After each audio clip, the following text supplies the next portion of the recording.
Здравствуйте, меня зовут Айгерим, я являюсь экспертом по ядерной и радиационной безопасности, а также лицензированию в области атомной энергетики. Я по образованию технический физик, закончила также магистратуру в Евразийском национальном университете имени Гумилева. После университета я работала в Комитете атомной энергетики в качестве эксперта по анализу и инспекции. По данной сфере я проходила обучение в Международном агентстве по атомной энергетике, то есть МАГАТЭ. По линии МАГАТЭ мы проходили различные семинары, тренинг-курсы, в том числе в Соединенных Штатах Америки, в Аргонской национальной лаборатории, в Международной школе по ядерной безопасности в Корее. За 9 лет работы я сотрудничала и работала с Казатомпромом, с Росатомом, с государственными учреждениями, с промышленными и медицинскими предприятиями, Тургай Петролиум, АО «Кузет», сеть клиники «Рахат», сеть стоматологических клиник «Евродент», а также государственные медицинские учреждения. Сейчас я вам расскажу про лицензию на деятельность по специальной подготовке персонала в области использования атомной энергетики. Эта лицензия необходима для учебных центров, которые будут проводить курсы по радиационной безопасности, по ядерной безопасности, для объектов, которые эксплуатируют и используют источники ионизирующего излучения, рентгеновские аппараты, радиоактивные отходы, радиоактивные вещества и так далее. Организация, которая использует, эксплуатирует рентгеновские излучения, то есть они несут ответственность за персонал и за установку, которую они используют, эксплуатируют. Данные курсы нужны для персонала категории группы А.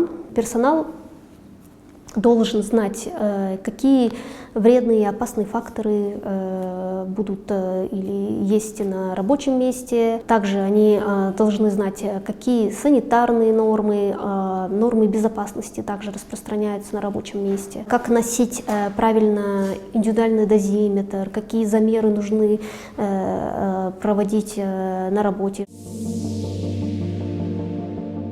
Законодательство также не стоит на месте, обновляются правила, требования. В связи с этим законодательство рекомендует проходить переаттестацию ответственных лиц по радиационной безопасности в 5 лет один раз. По итогам курсов специалисты получают сертификат или свидетельство об окончании данных курсов.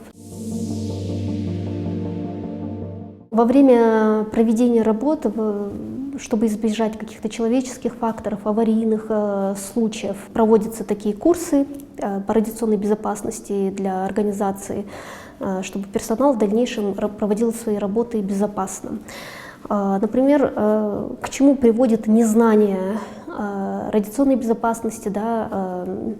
Например, был такой случай, он был не в Казахстане, но я вам расскажу про этот случай. Водитель перевозил радиационно опасный груз, произошла авария, и данный груз упал на дорогу. И водитель от незнания, какие требования он должен был соблюдать, он данный радиоактивно опасный груз взял в руки и не использовал какие-то специальные средства защиты и получил ожог. Слава Богу, да, что это обошлось только каким-то ожогом, да, он не пострадал, но во избежание таких случаев необходимо проходить такие курсы. Наличие обученных специалистов позволяет компаниям в дальнейшем заключать договора с компаниями и в области атомной промышленности, и в связи с этим они повышают конкурентоспособность на рынке.